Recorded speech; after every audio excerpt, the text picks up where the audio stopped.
team ban. Welcome everybody to the Dota 2 Grand Finals for season number 4 on the Radiant squad, or excuse me, the Dire squad. We have Infernity Gaming, hailing from the Czech Republic. On the Radiant side, we have Sequential Gaming. They are from New Zealand. They are using two stand-ins from Natural 9, or N9 as they're also known, Godot and T-Duck. So they only have 3 of their normally rostered players, I believe, that being Cux, VDK, and the captain Fumoffu. I have had a chance to play with Sequential Gaming, although it's been a while. I stood in for them in a pretty minor tournament. I gotta say, Fumoffu is a little bit crazy. He's really aggressive. He yells a lot at his team. He's constantly flaming them, but it gets the job done. They're pretty, they're not as well known as the other big team from down under, that being Natural 9 or Absolute Legends, but they're a team that I have a little bit of familiarity with. He really likes to play aggressive solo mids who can have a big impact. Heroes, especially like Invoker, his Invoker was pretty impressive. Panda is something that he likes to play from time to time. Haven't watched them too much as of late. I have personally never had the chance, unfortunately, to watch Infernity Gaming, so we're just going to have to see what they like to do.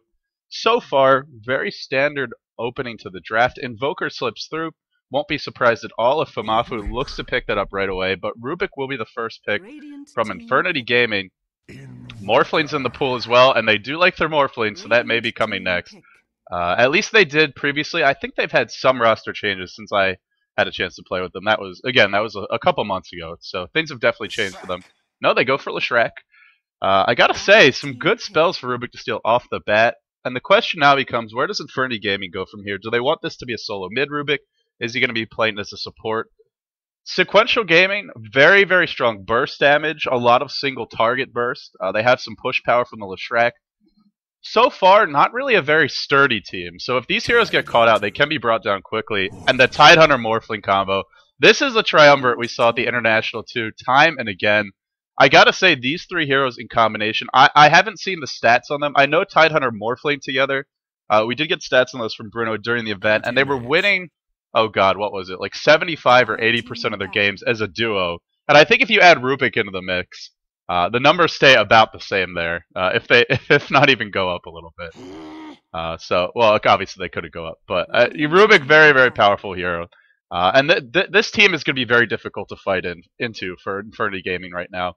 What sqL probably want to do is just dominate the laning stage, get a quick Battle Fury up on the anti-mage, use the Leshrac for some early split push, and then try and spread the map out. Because if you try and team fight into heroes like Tidehunter, Morphling, Rubik, and they have some levels, they have some farm, you're probably going to lose in the mid game. Now, late game, Sequential can definitely take them, but in the mid game, that's really where it's going to be tough to take a direct team fight, at least the way the draft is shaping up so far. So we'll see. We'll see where both teams want to go from here, but for Sequential, it looks like very strong lanes, some early pushing, and then split pushing from there through the mid game is going to be their goal. For Infernity Gaming, pretty strong laning phase of their own, but when the mid game hits, that's where they're going to be wanting to go for kills, exerting their dominance around the map, and really trying to shut down the split push. 10 seconds remaining. The international billboards are not from me, Siege. They are actually from Dota 2. So I guess Valve has just been a little bit negligent replacing those. And unfortunately, I don't have any graphics to replace them with. But no, this of course is not the international for anyone who can't tell time.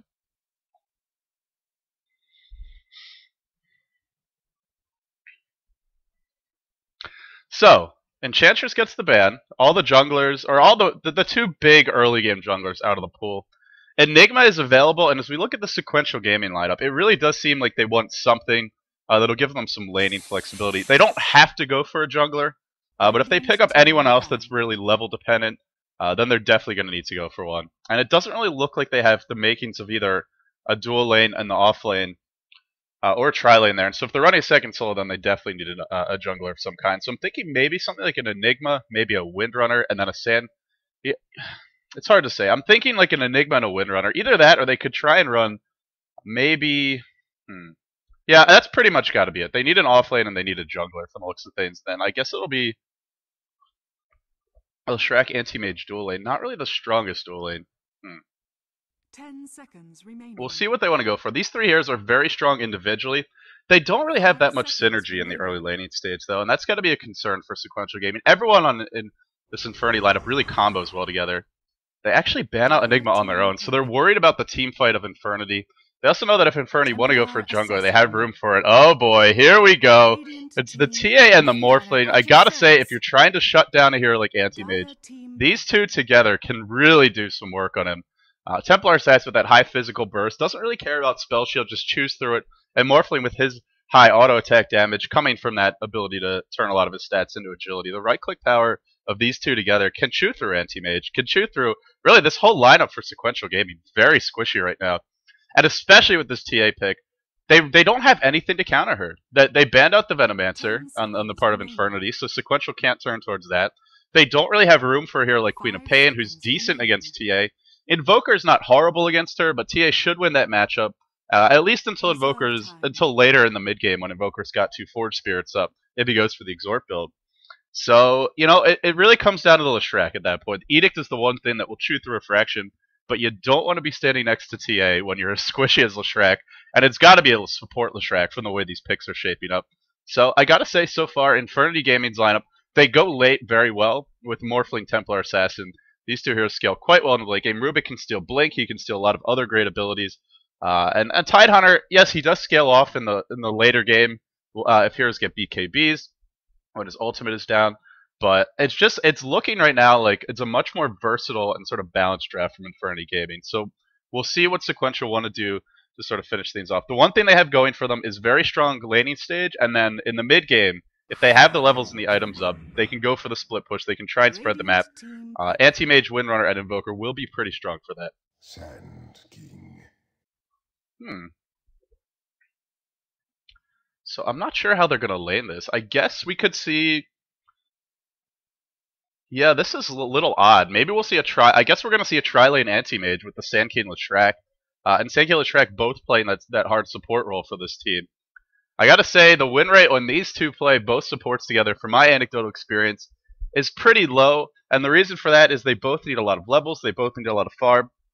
To put one of them in the 4 position as sort of that secondary support is normally fine, but putting them at 4 and 5 together is going to be tough. And it's not just any game where they're going to be underleveled and underfarmed. They're doing it against the lineup with a lot of burst damage, a lot of team fight. I feel once this Dire squad get their core levels up, say the Templar Assassin to 7, the Tide to 6, Morphling, Rubik sitting around level 6, and Shadow Demon can be level 4 or 5. They could just start deathballing and fighting aggressively down mid. And Sequential Gaming, their only answer is really going to be to split push. But we'll see. It does come down to the laning stage. And if they have a good start, if they have a powerful start, Sequential Gaming has a team that scales amazingly well in the mid game. But in terms of a direct head-to-head clash, if they don't have an advantage, it is going to be tough for them in that regard. So let's go ahead and introduce the players. For Sequential Gaming, we have VDK handling the Sand King. Cuck's going to be playing the Windrunner. Fumoffu, the captain, going to be playing that Anti-Mage. Interesting. Maybe this is because they have the stand-ins. Normally, he has played that solo mid role, at least when I've watched him. T-Duck will be handling the Leshrac. And finally, Godot. These two, both from Natural 9, standing in for sqL here today, will be playing the Invoker. Over on the Dire squad, we have Idefex going to be playing the Morphing, Gallic handling the Shadow Demon, Rebo on the Tidehunter, and Gore on the Templar Assassin. And who was our last here again? It was a Rubik, in fact, it was. Vihal Feed. Not sure how you say that one. Maybe I'll just call him Feed because that part is a lot easier to pronounce. This could be handling the Rubik. So as far as our Radiant squad, it looks like it's got to be a tri-lane with the Anti-Mage, Sand King Leshrac support, solo mid, Invoker, offlane Windrunner. There just doesn't really seem to be another way for them to run it. I suppose they could dual lane the Anti-Mage and the Windrunner, dual lane the Sand King and Leshrac, and then run an Invoker solo. But Windrunner, Anti-Mage, they both need a lot of levels. Windrunner would really like to get some farm. And then, you know, this is a dual lane. It's not really that strong at the early levels. Windrunner not too powerful until she gets a couple points of Power Shot, until she's got at least one in Windrun and one in Shackle. And Anti-Mage as well. He's a decent laner. He's not a bad laner by any means, but not a dominant one. So I think that's what we're going to see from them. On the side of Infernity, this is a Tidehunter, right? Yeah, probably going to be... Maybe they'll run the aggressive tri-lane, actually. They definitely have the heroes to do it. We could see a Morphling or a TA handling the two solo roles. We could see a Rubik tri-lane with the Shadow Demon, Tidehunter, Rubik. We could see a Rubik solo mid, a TA solo, and then a tri-lane with the Tide, Shadow Demon, Morphling. These guys have a lot of options. It does look like they're probably going to run a tri-lane of some kind. Doesn't have to be an offensive tri-lane, but if they want to run one, they have a pretty powerful lineup to do it with.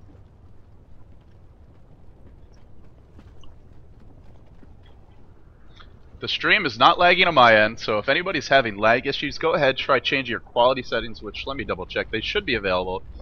You can try changing your internet browser, and the last thing that you can do, which Twitch recommends, is simply to refresh the stream. And if none of those things work, then there will be VODs available.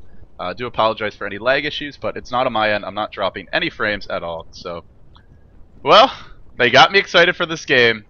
We got through the draft, and then it wouldn't be online Dota 2 if there wasn't a pause. I gotta say, after casting a lot of Dota 1 in the GST, and then after casting the International, where there were just no pauses, man, I was spoiled, really. I was spoiled, because even in Dota 1, you can pause, but the teams, for whatever reason, just don't do it that often. And it looks like I need to change my video, or my camera settings a little bit. Alright, that should be much better. So I was a little bit spoiled, but it looks like it's going to be TA Gore handling that TA going up top. Maybe we're going to see Rubik mid and then the offensive tri-lane. It could be a Morphly mid as well. He's got the items to do it. Getting the quick Wraith Band, being pulled some regen by his team. A lot of stats for him. Won't be surprised if he takes Morph at level 1. This will just allow him to dominate the lane. And if it's a 1v1 Invoker versus Morphling, Morphling can definitely win this matchup. In fact, I would say he wins this matchup more than he loses. So it's going to be the offensive tri-lane, and it's not going to be a tri-lane with the Morphling. It's going to be a tri-lane with the Rubik. It was an option for them. We talked about it a little bit in the pregame. And this tri-lane is going to have a great time. Leshrac is really not going to be able to do anything in this lane. If he ever approaches the creep wave, he will die. The one question is going to be, if Leshrac positions himself properly and they're not finding kills, what do? They could try and leave Rubik bottom, or maybe Tide bottom and rotate the other two supports around. Try and set up kills mid. But there's no jungler to gank. There's nobody who's an obvious target. And if anybody leaves, then Leshrac can sort of have his way and get some farm. So I'm not sure how many kills they're able to find. It really just comes down to Leshrac's positioning. They should not be able to kill the anti-mage. They do have telekinesis and disruption, but there's no follow-up stun. The split earth isn't here or anything like that. There's no burrow strike in this lane. So there's no reliable stun. You can disrupt him, you can telekinesis, you can gush. But then he should be able to blink away after that. Immediate dewarding coming out. Nice job by the Radiant. They're going to have some access to the pull camp off the bat. And let's see how our lanes shape up. So Hasted Sand King running on bottom. Okay, he will be going to the bottom lane. So not a Sand King Windrunner dual lane top. It will be the tri-lane bottom, like we suspected to begin with. They dewarded the camp. They should be able to do some pulling. And with this tri-lane, they have a much lower initiation range. That's the one thing we want to keep in mind here for the Radiant squad. Pretty hard to kill with Sand King having Burrow Strike to get away. Eventually Sandstorm once he hits level 2. And then looking towards the anti-mage with his blink ability. This tri-lane will be difficult to kill. The one thing that they're weak in is their only reliable stun is the Sand King's Burrow Strike, and that is a very low range stun, during which time they could be getting initiated upon, they could be getting caught out of position. So we'll see. No wards. The Dire are playing in the dark, and that's really the big thing right now is they're playing without any ability to see what's coming. The Radiant are going to have the opportunity to go in first. You can see VDK waiting in the wings. They probably don't want to fight now. I think they'd like to at least get level 2 so that Leshrac has Diabolic Edict, as well as Split Earth. But then past that point, they should be good to go. Over in the middle lane, Morphling up against Invoker. 7-0 from Godot. Okay, I said Morphling should have the edge here, but forget about that. You can throw it out the window now because Godot is pretty much perfect. He's missed one creep in the first 2 waves. No, in fact, yeah, he's missed one creep in the first 2 waves. Now we're on the 3rd wave. The lane's not over. Morphling can still have a great time here with using Waveform to last hit effectively, but it just got a lot harder because that means early boots. That means the 600 range Invoker can be very powerful, but this is what Morphling can do to Invoker. Just Waveform in, use that really high base damage to auto attack him to death, and bottom lane the pulling begins. The shenanigans begin. VDK lurking in the tree line, maybe looking to set something up. Nope, not going to go in just yet. I still think Morphling should win this matchup. I gotta say, normally he does, at least from games I've cast, but when Godot has such a good start, it gets really difficult. Over on the top lane, the one lane we have not looked at. Do I have time to check it? Yes, I do. Gore playing that TA, farming very well, playing up against a Windrunner. I opted for a Poor Man's Shield, even though Templar Assassin is technically a ranged hero. It will give you the damage block, it's just not as good as having it on a melee hero. But up against a strong harass like Windrunner, not too bad of a choice. I think it's a little odd to see. Normally you'd see rushing the phase boot, something like that. This lane should go the way of TA, but Windrunner's going to get some farm too, and so far we see a very even start to this lane. Illusion Room picked up by Sand King. The supports desperately trying to shut down this pulling. They're not only playing in the dark, they're now playing against pulls as well. Sand King already level 2. Uh-oh, Disruption to start. Fade Bolt not going to connect. Where is that Gush? The Gush finally hits. Soul Catcher not being used, or was being used, and they get the first blood onto T-Dog, now telekinesis, pulling VDK back. VDK in a lot of trouble, no mana for Sandstorm, and what a time for a pause from Godot. He's got to have Sunstrike invoked. He does. Has not found a chance to use it just yet. Oh boy. Now, no Sandstorm for 4 seconds. Do they have a Sentry Ward? They do not. So he should be able to live through this. Telekinesis, a long cooldown early on. They're having a low cooldown now. Not going to be able to use it. Soul Catcher is going to hit on Sand King, and that's going to be it. So they get the first blood. And that's the kind of start you need in this tri-lane, because you were playing in the dark, you were dealing with a lot of pulling already. Anti-Mage is already level 3, and once he starts to get a couple more levels, things get difficult, but the Disruption is going to make fumoffu very unhappy.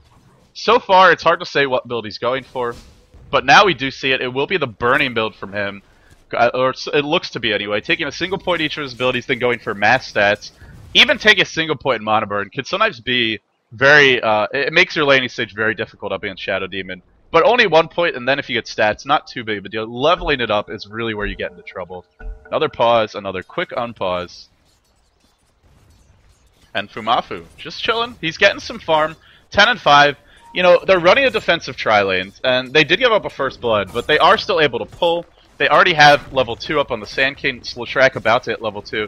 Anti-Mage City at 4, so I gotta say, the tri-lane is not going terribly. It's by no means a disaster. Really, it's the Dire who had to have that first blood, and although they're having a decent start, they get the first blood, they're only level 2, and these are heroes that need a lot of levels. Tidehunter and Rubik. Tide doesn't need to get insanely level, but you want to hit 6 as quickly as possible. For Rubik, you really would like to get both of your nukes maxed out, so it's a bit of a setback for sqL, but I think it's something they can definitely recover from. Oh, that's a little bit greedy by Idefix. Idefix? What does he pick up? He picks up the bottle. Looks like wards were delivered to him as well. And Morphling really should be able to control the runes effectively against Invoker. Godot opting for a very early point of Wex, maybe wanting access to Alacrity. Even Deafening Blast can be pretty decent in the earlier stages of the game, although normally you want to wait until later on to get it. But the disarm against a hero like Morphling or TA can be very potent. So we'll see where he goes from here. Looks like just going to be doing some auto-attacking. Still have not seen that Sunstrike coming out. And whenever you're up against an offensive tri-lane, Sunstrike can really turn the tides against you. So far we haven't seen it, but wouldn't surprise me at all if we do. Rubik waddling his way over, looking for the creeps, just trying to steal this pull. They're doing a nice job of contesting these pulls, and although the Radiant are pulling a lot, it's starting to work against them, especially after that one. Level 3 on Rubik, level 3 on Shadow Demon, and Tidehunter. All 3 of these heroes hitting level 3. So in spite of running the offensive tri-lane, now that they're contesting the pull a little bit more effectively, they've also done an additional layer of dewarding. The pull camp is now blocked, and they have a Sentry Ward, so they know that it's now the Radiant who are playing in the dark. The Dire don't have too much vision, but if both teams are in the dark, that's going to favor them. Disruption, Soul Catcher to start. Where's that Telekinesis? They're not able to find it, but it will hit Leshrac instead. Gush to follow up. The Anti-Mage Illusions just tearing through T-Duck. 2-hero Burrow Strike. Great counter initiation. And back comes the Anti-Mage. So they have the guns to deal with them. Doesn't look like a Tidehunter tanking. Probably not the target you want to focus. And a lot of blows traded, but Leshrac lives by the skin of his teeth. By just a few hairs on his chinny chin chin, I guess would be the more appropriate phrase to use there. Just living with about 50 HP. He'll head back to base. He'll be okay. But the big thing here is they do drive him back to base. So this is a window of opportunity for Infernity game. If they can get their mana pools up, they can catch somebody out, they might be able to get a kill. They can't kill the Anti-Mage. If Sand King's not here, it's probably not going to happen. So that's a smart play by him. Checking the rune, leaving the lane at the correct time. Rune will spawn top, and it's a DD for Godot, who's still dominating this middle lane. 34-6. I gotta say, just really great individual play by him to dominate this lane like that. Generally, Morphling should at least break even here, but the rune luck not going his way, and it really goes back to the first creep wave. Godot just took advantage from the beginning, got ahead quickly, and there's really been no looking back. So they don't seize the moment. They're not able to find an opening because Sand King's not in the lane. They're not going to get a kill while that Leshrac is out of the lane. And whenever you can avoid dying in a 2v3 when one of your tri-lane members have to go heal, you got to be happy with that. So it's an off lane, it's a safe lane TA, not going mid, but she still opts for the bottle. It's a nice item to have, but it just shows you that she's dealing with a lot of harassment up against Windrunner. She's slightly ahead in terms of farm, but not as much as you might expect. TA just has much higher base damage from Refraction, and Windrunner doesn't have any damage over time. No big spammable spells to try and remove those Refraction charges quickly. You would expect her to win the lane, but a lot of TA strength comes from getting runes, and, well, she's not getting them so far. Here we go, the traps are up, and this is where life gets a lot more difficult for Windrunner. Meld is going to cleave through, still chasing, still diving, wants this kill, Shackle not going to latch, and gets it. A solo kill by the TA on the Windrunner. It is a matchup the TA should win now that she has the traps. Great job by her. And with that first kill, the next ones will start to come easier, especially once the phase boots come online. Only about 100 gold or so needed for those. The question has to be, are they getting enough? Because Anti-Mage getting some farm, Invoker dominating the middle lane, and Windrunner not doing bad. 3 of these heroes that want to be farming are doing quite well. The tri-lane, on the flip side, still only level 4, still a bit of a ways off 6. It looks like we're going to see level 6 around the 10, maybe 12 minute mark the way things are going. And this is a nice thing you could do as TA. Just start warding the runes, even if you're playing in the safe lane. Help that Morphling out, give him a little bit of map control, give him a little bit of vision. And this is how he can try and get back into his lane. And it looks like, with an Invis rune picked up, he's got the scent. He spots that delicious centaur. Or, what is this Leshrac anyway? I don't even know what kind of a creature he is. That blue ethereal horseman. He's given chase, and I think they spotted him with this ward. So they should be able to just back off. Looks like they did. But while Morphling is missing, that means mid lane will get pushed by Invoker, and bottom lane there will be no farming for the Radiant. So it's a bit of a trade-off here. But when you leave Exhort Invoker alone, especially once he's already got 4 points in Exhort, look at the damage the tower is taking. Godot not only outlast hitting the Morphling, but out-pushing him as well, and doing it without any AoE abilities, without a bottle, no spell spam of any kind, just really showing his mechanical skill as a player. That's pretty much all there is to say about it here.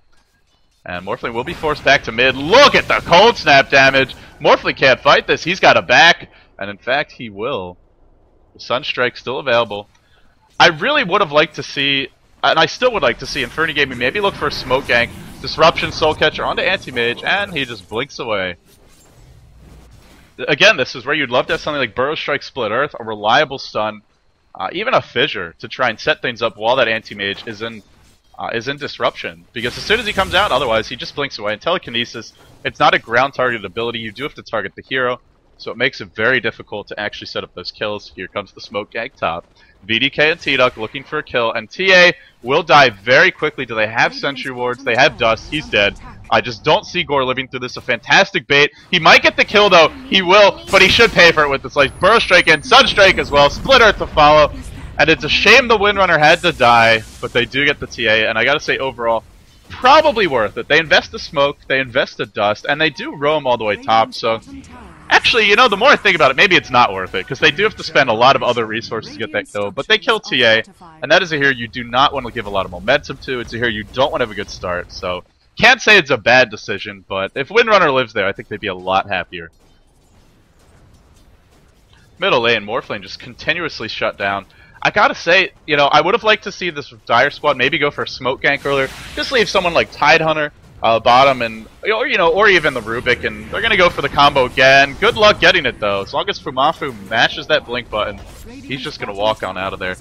I would have liked to see them maybe smoke gank mid, go for that Invoker, solo kill onto the Morphling. Oh, that's big trouble. Godot has that point of Wex, can TP out, or I was gonna say can Ghost Walk, doesn't need to. Barely escapes, but that's escapes nonetheless. Gets the solo kill. Tower Glyph forced out in deny range, but denying your mid tower, and then losing the top as well. Losing a lot of map control right away, and, well, if you devote 3 heroes to that off lane, if you run the offensive tri-lane, that means there's nobody really able to assist if things start going south in the other lane. So nice adjustment here. Sequential gaming. We talked about it in the early stage of this game, that if they can have a decent start, if they can hold on to their lanes and not get dominated early on, in the mid game, they can split push, they can spread the map, they can use their spam and their heroes' mobility to just try and outfarm their opponents, avoid clashes until they have those core items up. And so far, they seem to be doing it pretty well. Templar Assassin, interesting, has gone for the power treads. It's a nice pickup if you want to be microing them to maximize your bottle charges, but phase boots are just so good for chasing, and TA doesn't really need the attack speed. Generally speaking, she hits so hard that just a couple of auto attacks will be more than enough. And she's able to stay in range with the traps and the phase boots, so a little bit unusual. Uh-oh, Windrunner, gonna be caught out. Probably the one hero they can't kill right now, aside from the Anti-Mage, and not gonna amount to anything. They get the tier 1 bottom, but this too, I feel, really doesn't disfavor In some ways, it actually favors sequential gaming because now the lane is going to be pulled back. Oh, I just remembered I can draw on the map. Getting used to casting Dota 2 again, guys. I've been casting a lot of Dota 1 with the GST as of late. But yeah, with the lane being pulled back like this, he could just static farm the lane if he wants to. Although now he's got a pretty big push coming. But you know that, or just push the lane and then go back into the jungle. So getting that early tower, it's not always a good choice against heroes like anti-mid. I cast a game with DK Burning fairly recently. Oh, do we have time to talk about it? I'm not sure we do. Sandcane?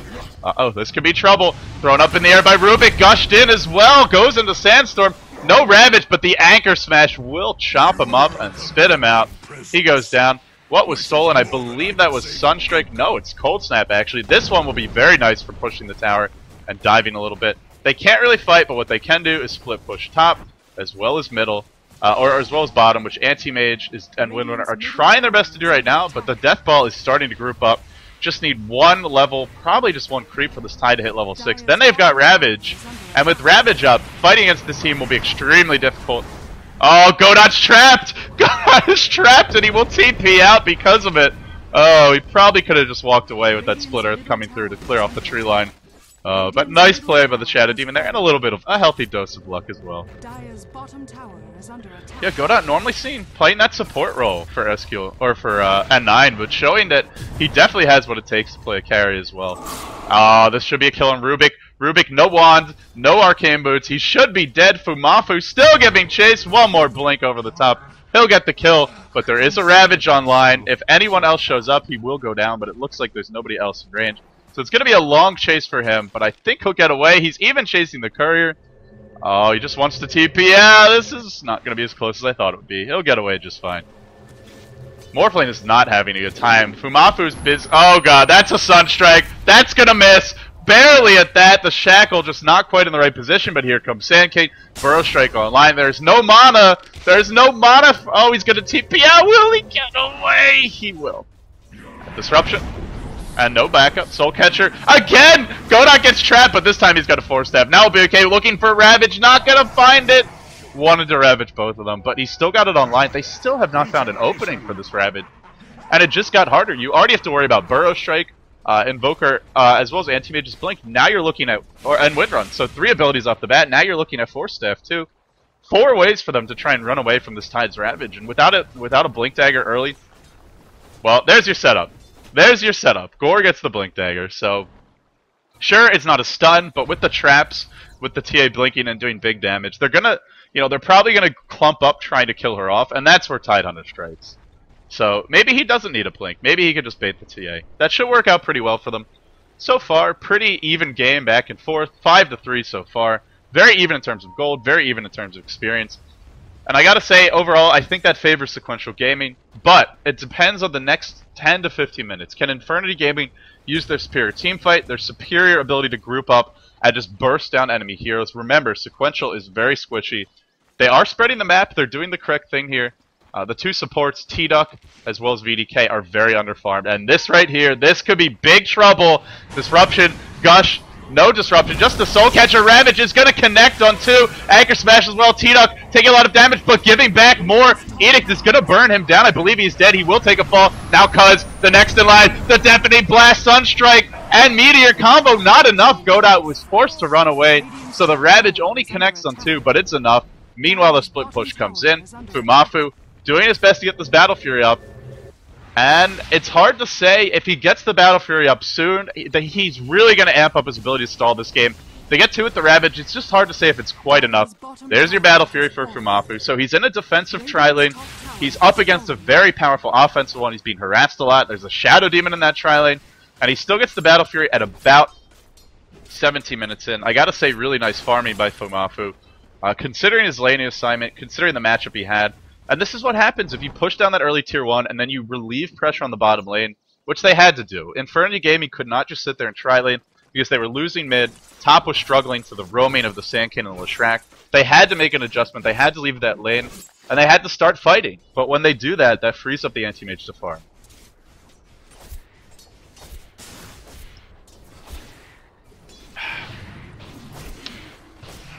In terms of item progression, are we seeing anything big coming online? We saw the TA Blink Dagger, just going to use a little bit there. Windrunner getting very close to the mech. when you're up against this kind of burst damage, it's one of these things where it makes a world of difference if you can get it off. But whether you can get it off, it just depends. If you get caught with telekinesis and TA blinks in, drops off a meld, you're almost certainly going to die before anything happens. Should be a kill. T-Duck needs to hit that split earth, not able to do so, but the edict damage, oh, that refraction, just so useless. Goes for the ult, not going to find it. Now he does. Fumoffu gets a kill, and trading your TA for a Leshrac, definitely not worth it. Courier Beam, Micro should be okay. Shackle is going to latch on the Rubik, meanwhile Burst Strike in the jungle. Sand King not on the same page as his teammates. I love how Fumoffu is just finding these kills while the entire enemy team is running around trying to kill his supports. You got to be very cautious with your positioning, and this is the Leshrac's just showing off his ability to counter TA's refraction. Godot continues to be our high farmer of the game, pressuring that top lane with the 2 Forge Spirits and Morphling. Despite having what seemed like a pretty horrible start, his team's gotten 3 towers down. As a result, he's sitting at 2,700 gold, and this is still a fantastic game to go for shotgun. Even though it's delayed, even though his farm is not quite what you'd hope it would be, in fact, it's quite far off of what you'd hope it'd be. If he gets the shotgun up in, let's say, the next 3-4 minutes or so, he's still going to have probably a 5 to 10 minute window of time where he can burst heroes down, he can find solo kills. The Windrunner could be a kill unless she gets the mech off in time. Leshrac definitely going to be the #1 target. Anti-Mage not going for the burning build in the end, just went for a single point in stats from the looks of it.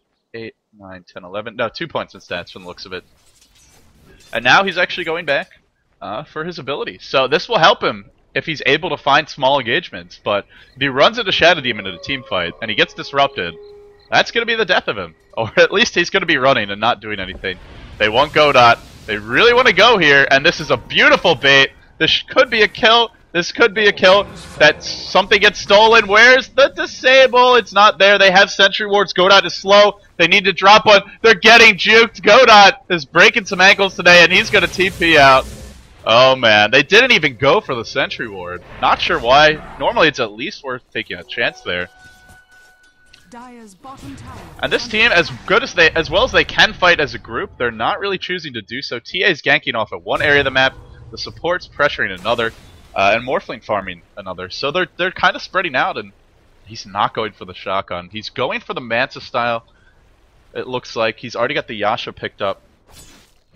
I'm not sure this is really the correct choice. If you want to fight now, I think either BKB or the shotgun or the Ethereal Blade is just going to do more for you. Manta style is decent against this lineup. It will remove things like Cold Snap, so it's not a bad pickup by any means. It's never a bad item to get. It's just it's not the best fight now item. It's an item that gives you a little bit of survivability, a little bit of utility, and then some damage as well, and some pushing power. But this lineup isn't really built to push aggressively. Oh, he kills the trap. He doesn't get the haste. This could be trouble. Disruption into a purge. Will it be enough? Doesn't look like it. He blinks onto the high ground. Fumoffu still trying to run away here. Should be able to farm the jungle camp. Yeah, he'll be okay.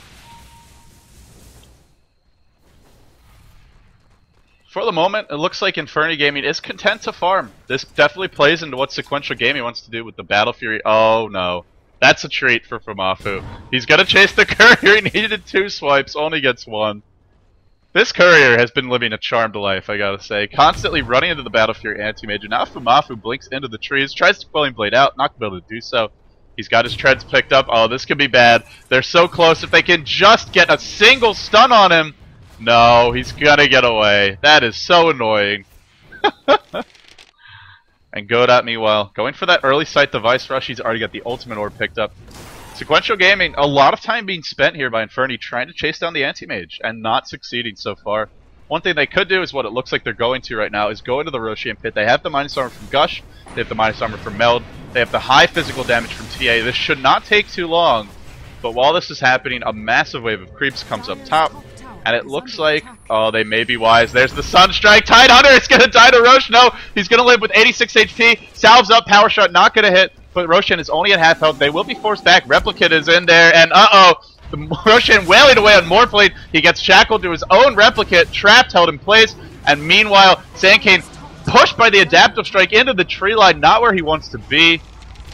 He's okay for the moment, and now the standoff begins. We're only just getting started with this one. Shadow Demon ports away top, and it looks like if he's already ported away top, that pretty much concedes the Roshan. No. Sequential is going to back off, even though they have the advantage here. They're fighting into a lineup that's pretty much at their peak right now. TA having the Blink Dagger up, Morphling getting close to the Mantis. Now, fighting right now would be dangerous, but they stall the Roshan. They force some TPs out. Replicate is up. Is he going to come farm? Nope. He's going to choose in the end to just hang around the Roshan pit, hang around the mid lane, and maybe look to push this lane out a little bit. So, Mantis not quite online. Oh, that Shackle not latching because of the disruption. This team just does not seem to be on the same page, but there you go. Finally, they get the kill. It feels like they've been searching for that one kill for ages, tied with Shackle, but nothing comes of it. And now Infernity Gaming is looking towards the Roshan pit. With these forward spirits here, they're going to be a big nuisance. If Morphling morphs all the way towards agility, then those will really hurt. And if he doesn't, Roshan will take longer. But they die, and now the Roshan attempt begins. Part 2. Let's see how this goes.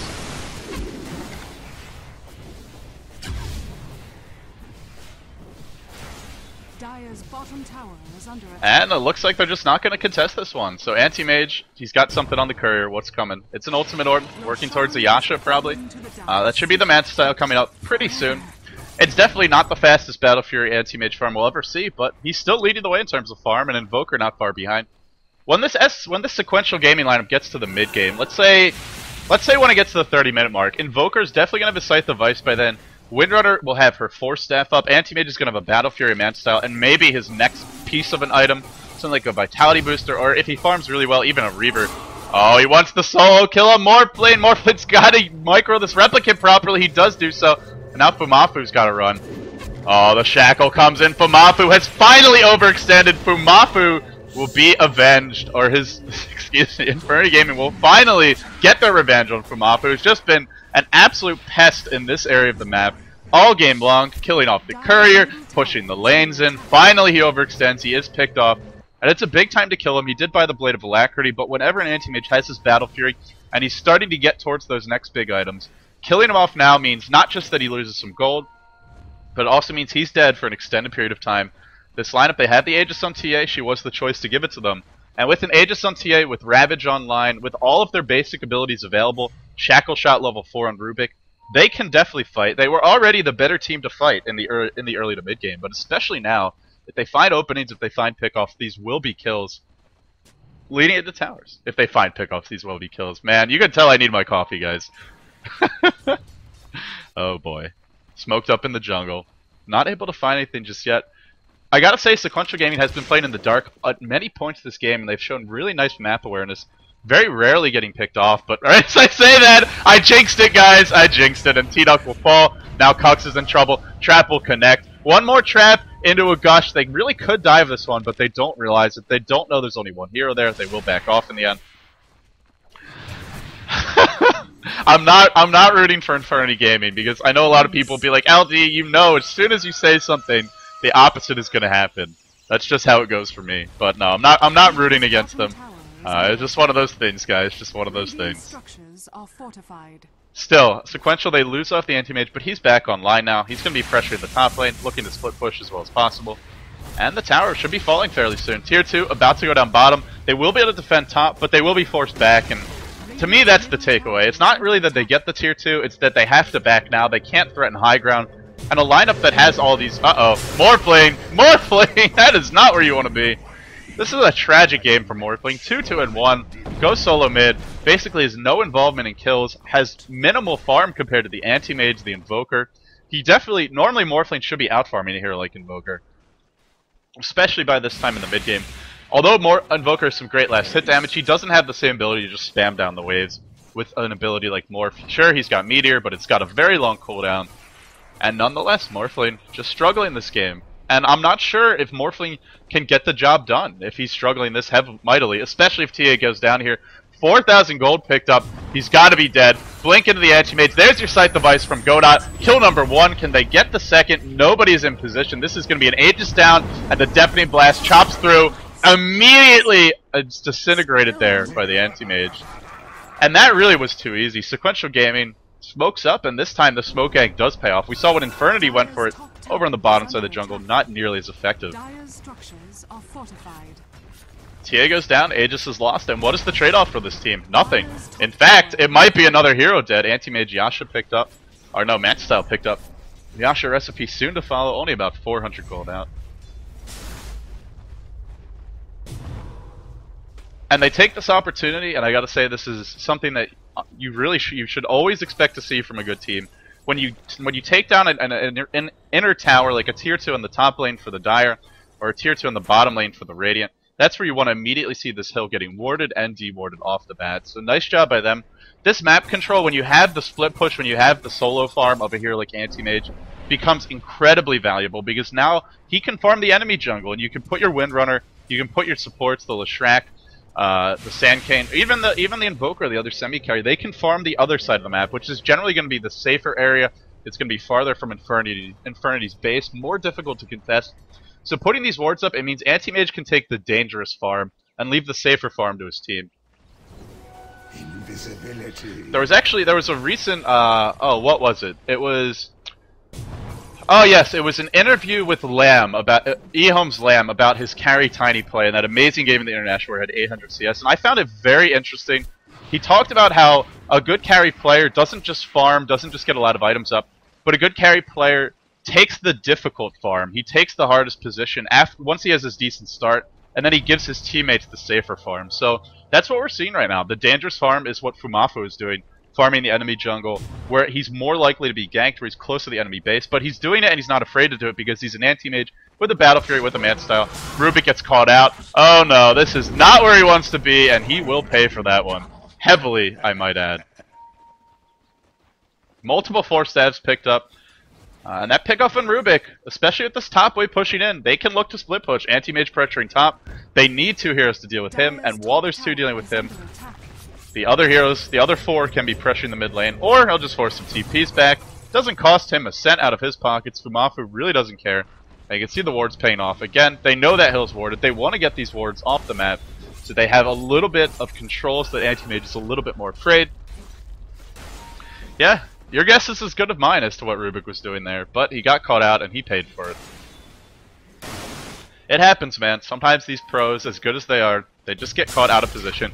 Burrow strike in, Gallic, Sunstrike as well. Nice defensive disruption. Will there be a shackle? No, but there will be a split earth ravage. Cast canceled. Cast again. This one's much better. Hits 3. Waveform over the top. Really out of position here. They're fighting without the anti-mage. Windrunner's going to escape. Big epicenter comes through, doing a lot of damage. Godot's still alive. Going toe-to-toe with Templar Assassin. The man-style illusions chewing through Templar. Crystallis was the choice. Not going for the Desolator, not going for the BKB, just going for the crit here. And it is a great item once it's complete. It looks like in the end, Sand King will probably go down. One more Anchor Smash should do the trick, but he is stalling a lot of time. He allows his team to escape successfully. So in the end, no, he's not going to go down. He's going to blink away. It was a pickle, but he just found his way right out of that pickle. Straight into the canning barrel, perhaps, because one more blink in, and he's going to be... Nope. There's your trap. There's another trap. It's just a minefield here for VDK. Oh boy, this Scorpion can move, man. He does have 6 legs for a reason. Just a little bit too hard to catch. He'll escape. Using all 6 of those legs to absolute perfection. 4-step in, but then a little bit of a misclick here, and now he's going to go down. Godot turns it around. Oh, the exort damage. Sandstorm was stolen, but Deafening Blast removes that. Godot, mega kill for him. Anti-Mage about to join the fight, and they don't have Ravage. This could be a big disaster. 4-step in. Where's that Ice Wall? Where's that Cold Snap? He's waiting for the cooldown. There's your Cold Snap. That is the deadest Tidehunter you will ever see. Blinked in, sliced and diced, and now they continue the chase. One by one, Infernity Gaming getting caught out, getting picked up. Sequential Gaming really just crushing through them at this point. TA joins the fight, but cannot do too much here. She's just melting. The Edict, the Pulse Nova will go down, and again, trading your TA for Leshrac, not going to be worth it at all. Cold Snap removed by the Manta style. Morphling still trying to run away, and he escapes, but when Morphling is the only survivor, when you're not killing the Anti-Mage, when you're not killing the Invoker, you got some problems, my friend. You definitely got some problems. 2,500 gold up on fumoffu. The tower should be going down here soon. Just needs the creep wave to arrive. You know, whenever you want to push, the creep wave isn't there. And I love this. This is such a troll by the Morphling. Just pulling the creep wave back so that the backdoor protection will be kicking in, but it doesn't matter. It looks like fumoffu was able to bring it down in the end. Still a nice little attempt there by the Morphling. And after a bunch of back and forth fights, I gotta say, guys, it's looking a little dicey here for the Infernity Gaming squad. We talked about it in the pregame. This is a lineup. They had that timey window in the mid game And maybe even later if they dominate the lanes. But if they don't dominate the lanes, then they have that timing window in the mid game where they have Ravage, they have a Morphling who's maybe got one item up, a TA with a Blink Dagger in her basics, and the core levels on the Rubik and the Shadow Demon. And that's where they really wanted to strike while the iron was hot. But they let the iron cool off, and, well, you can't make nice metal work when you don't have a hot iron. My mama told me that once. Who am I kidding? My mom owned a doll store, guys. She did not tell me that ever. That was not a conversation we ever had.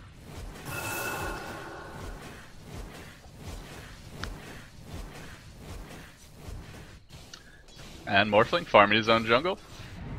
It's a trap! It's a trap! It's a trap! He's out of mana! No, he's just got it. He just blinks away, but blink in by Rubik. Wants to go. There is a 4-step, but really he's not going to be able to stay in range. Oh, it could have been such a nice trap.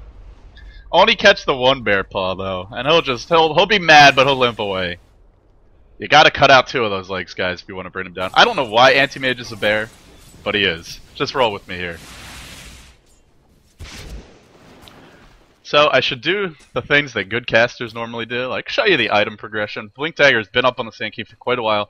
Looks like Veil of Discord will be his next item selection. Windrunner, I would love to see a Scythe device up on Kux. I feel that's the one thing they're missing. Maybe one more item on the Anti-Mage. Probably the Heart of Terras.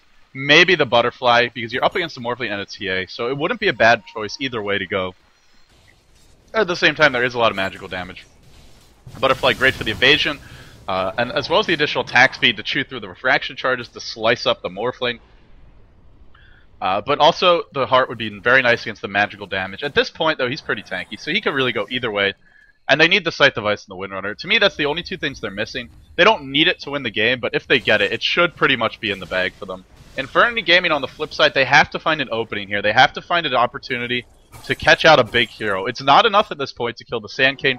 It's not enough at this point to kill the Leshrac. They must kill the Anti-Mage, the Windrunner, or the Invoker. One of these core semi-carries, the big damage dealers, the split pushers, the heroes that are the biggest nuisances at this point in the game. And so far, they just haven't been able to do it. You have to credit the warding of this team. You have to credit, for the most part, the good map awareness. Although, as I said that earlier, T-Duck did fall down in the bottom lane. So it hasn't been 100%, but it's been pretty good so far. It's really just a standard game when you pick the 3 semi-carries, the Anti-Mage, the Morphling, the Invoker. Just standard game with some flair from Godot, but basically just spread out the map, get to the mid game okay, don't get crushed in the laning stage, and then use your superior mobility, your superior late game with your 2 natural hex carriers. Probably the hardest carry in the map in the Anti-Mage. Morphling can make a case, but Anti-Mage generally seems to win these matchups in the ultra late game. And then just sort of snowball from there. So sqL looking good, executing their lineup well.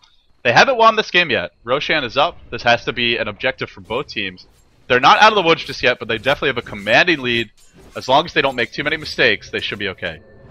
And generally, this is the point in the game where the team that I'm saying should win if they don't make mistakes starts making a boatload of mistakes, a metric ton, if you will, of mistakes. Here they go into the pit. Aegis, Chrysalis up on the TA. If she gets this Aegis, that should be her Daedalus. She's just about got it already. And Daedalus can be a fantastic item against a hero like Anti-Mage. TA can just chew through those illusions instantly, and if you ever crit onto an illusion, well, that damage is... the illusion's going to take additional damage, and that will be splashed through. For anyone who didn't know, apparently the splash for TA's side blades is currently bugged in Dota 2. Godot finagling about mid. Godot? You know Godot wants to go. His name is not Godot. It's Go! And here we go. Definitely blast meteor, power shot in. Golik will fall. And now the chase is on. Perhaps the route is on. They catch up the TA. This is not going to be a lot. Oh no, they give the Aegis to the Morphling this time. TA is trapped. TA is in a lot of trouble. Blinks away. Dodges. There's a Ravage catching out 3. Burrow strike through, but it's a Ravage with no follow-up. It's a Tidehunter caught out on his own. This team is just getting picked apart. The superior mobility really playing into their favor right now. TA goes inside that meld, blinks away. Looks like he will survive for the moment. Rubik's still running, still trying to escape. Probably going to go down. Oh no. Misclick by the Windrunner. Removes that focus fire, and that should be the end of the chase. They are diving the base for this TA.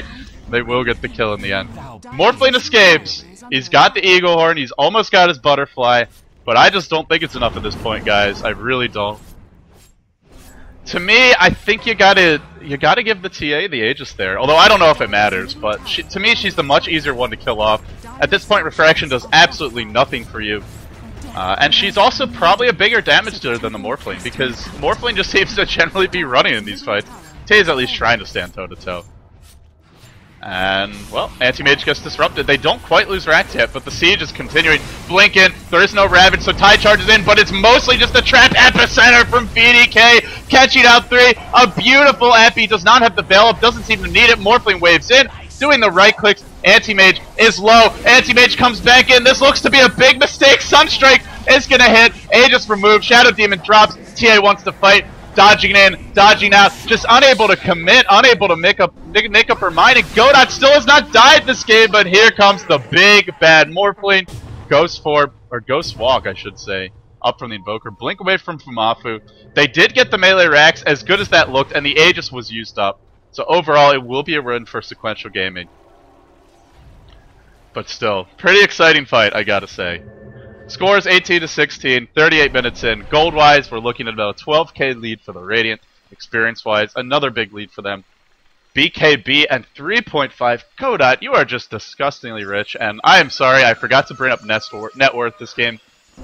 Invoker is almost 5k ahead of Morphling this game. Really something you almost never see, even when it's a solo mid-Morphling who gets shut down early. Godot's played exceptionally well, farming all game, and hey, when you've got a Battlefield Anti-Mage and a Windrunner, and they're letting you do it, why not? Why force the fights if you don't have to? You're gonna be a little bit more better off late game. A little bit more better off. There you go. Fumbling all over my words today, guys. What can I say? Butterfly picked up on the Morphling. The evasion sounds nice, and especially with Manta style, your illusions, the evasion does pass through. The problem for this Morphling right now is, first of all, there's so much nuke damage coming from the Invoker, and there's no BKB, that evasion isn't really a total solution to this team. It's nice against the auto attacks from Exhort, it's nice against the Anti-Mage, who is hitting pretty hard at this point, even with going for a heart, still does a lot of physical damage. But the bigger problem is the Sight Device that's up on the Invoker. If he lands that on Morphling before Morphling pops the Manta, that means no evasion, and Morphling pretty much just dies at that point. So it's going to come down to who's a little bit quicker on the fingers here, on the trigger. And even then, even if you pop the Manta, if the AoE follows up, that will just chew through the illusions. And then it's pretty obvious which one's the real Morphling.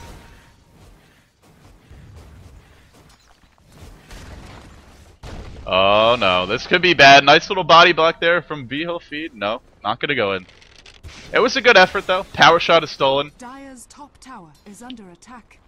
You know, the one spell this guy would really love to steal, which we haven't seen him take yet, at least I haven't caught it on the camera if he has, is Burrow Strike.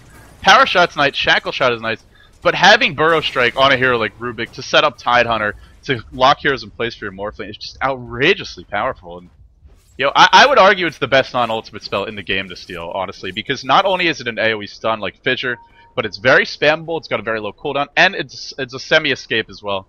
They catch up Fumoffu, Disruption, Soul Catcher, he should be able to blink away, no! Thrown up by Telekinesis, and that could be a big trouble for him. Look at that Soul Catcher just chewing through him, blink in, there's your zap, Morphling joins the party, they want to go, and Fumoffu, cue up the Benny Hill music, because he is going on a very long trip through the enemy base, blinking in, blinking out. Meanwhile, the tier 2 goes down bottom. So even though they catch the Anti-Mages, the lack of lockdown for this team really costing them now.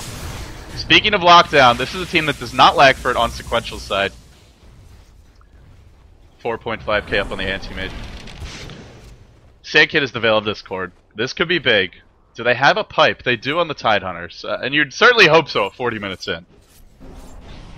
But even then, with a Veil and with all the other AoE from Invoker, pipe's really not enough. It's necessary, but it's not enough. That magical damage will almost instantly chew through the pipe shield, and then you're still looking at probably 800 to 1,000 points of magical damage. I am not doing math, I'm just sort of guesstimating here. It's going to be a lot, though. In this lineup, the supports are still pretty squishy. Blink in by Rubik, wants to go. Telekinesis on Windrunner, Disruption as well. There's your trap. Tidehunter definitely blast back. Gush coming through on the Windrunner, blinking again. Very aggressive play. Ravage catches quite a few, but the Epi might be better. Look at the Morphling just being shredded, but now he's living. Now he's surviving and tanking up. Anti-Mage at full HP, just ignoring this fight. Fumoffu, cheeky little bugger, is going to be going to work on the Rex. Great individual play by him. And this is the best way to deal with the Tidehunter. If you don't want to get caught by Ravage, just go split push. And now it's going to be death by 1,000 cuts. With 2 Raxes down up against the Battle Fury anti-mage. Coming back from this one, folks, is going to be almost impossible. Back to the bottom lane. Monster kill. Godot finally loses his streak. A streak that started 42 minutes ago. In fact, a few more, as we did have a pause along the way.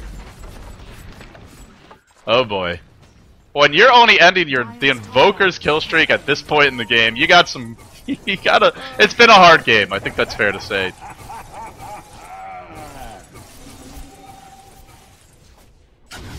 Anti-mage out of mana, but still has a heart. You know, I want to find a reason to get excited to see a ray of hope here for Infernity Gaming, but really it's looking pretty tough, guys. They don't have the burst to bring down this anti-mage. They don't have the mobility to try and counter the split push. They don't have a hero like Prophet with a Hex, who can just TP hero globally, or even a Tinker. They don't have the mobility even of a hero like Windrunner or Invoker at this point, who, despite going for the Exhort build, has got pretty much max Wex, and he already has max Exhort. He's very mobile with the Force Staff, with the Scythe device up. He can push aggressively, and if he gets into trouble, just Scythe an enemy, Force Staff away, pop your BKB if you need to, and TP out, and there is no real answer for that. There's no stuns that go through BKB for this Dire squad. Rubik, can he steal anything? No. Oh boy. The Skull Basher. And the Sacred Relic. This is going to be a completed Abyssal Blade. And the one thing I will say about fumoffu is he did seem to be lacking in damage a little bit in the last fights. Morphling went for Butterfly, a big damage item, and Anti-Mage went for Heart, just trying to tank up. But now with the Skull Basher, with the Abyssal Blade, the primary Anti-Mage, AM number 1, if you will, is going to be hitting so damn hard. TA somehow still does not have the Daedalus. I gotta say, this has just not been her game. Top lane, she ended up getting the kill on Windrunner, but the roam gank came in all the way from bottom up to top, got the counter kill on her. She got the Aegis and immediately lost it up top about, what was it, like a minute later, something like that. And since then, she has not really been able to do a whole lot. Then the next Aegis went to Morphling. TA is such a momentum-based hero, but it's hard to find that momentum when the enemy team is just throwing some banana peels, spilling some oil in your path. It's hard to get that ball rolling. In a straight direction, anyway. It might be rolling, but maybe not the way you want.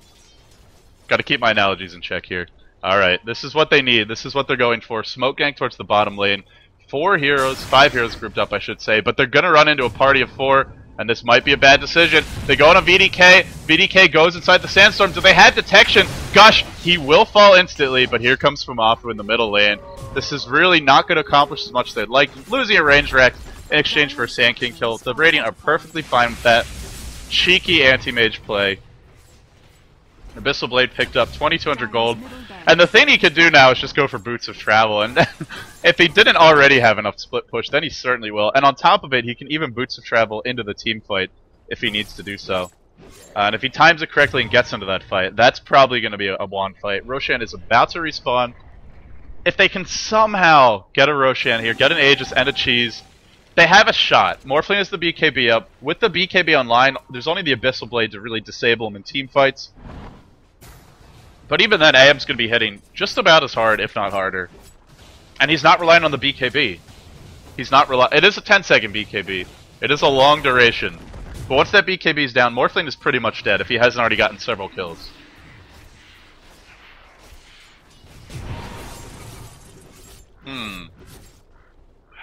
Gore?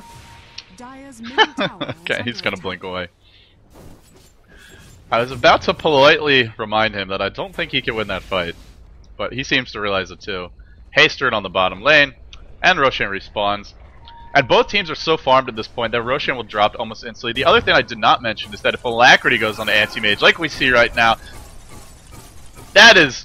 You know, I'm surprised that he doesn't actually tear a rotator cuff swinging his shoulders around like that. He must do some serious shoulder workouts because, my god, that is normally not too good for you. And these things gotta be heavy, right? They're pretty nasty looking blades. I have Skady up on Godot. Burrow straight catches 3. No epicenter to follow though. Dust is used. Sand King just not able to find it. He's channeling it. Oh, he's gonna get it off. Oh no, this is it. This has gotta be it. Tidehunter is gonna go down. Anti-Mage still alive. Still doing some damage. Chewing through the TA. Fumoffu, will he be able to deal with this Morphling? Godot is going to help him out a little bit here. GG is called. Infernity Gaming, they are down to just the aquatic monster. But this team got some sand, they got some salt, and they sopped him up. They got the sponge, if you will. The sponge, it has another name. It is called Godot. It is called Fumoffu. It is called Sequential Gaming. The sponge prevails today. But where there's water, there's always a chance for a flood. So we'll go to game number 2. Sequential Gaming take game 1. This is a best out of 3 for the Jeesports Dota 2 Cup Season 4 Grand Finals Championship. Is there any such thing as a Grand Finals not championship? I don't know, man. I think I'm just throwing words together at this point. Just sort of mashing them together and hoping that they work. But the Grand Finals, $400 or 400 euros for first place, so a little bit more than $400. So whoever can take this best out of 3, Sequential go up 1-0. It is a best out of 3 though, and there's always hope until the fat lady sings. So Infernity Gaming looking to come back in game number 2. Sequential Gaming with the stand-ins from N9, Godot, and T-Duck looking to close this out in a clean to a sweep. Can they do it? We'll find out soon. Don't go anywhere, guys.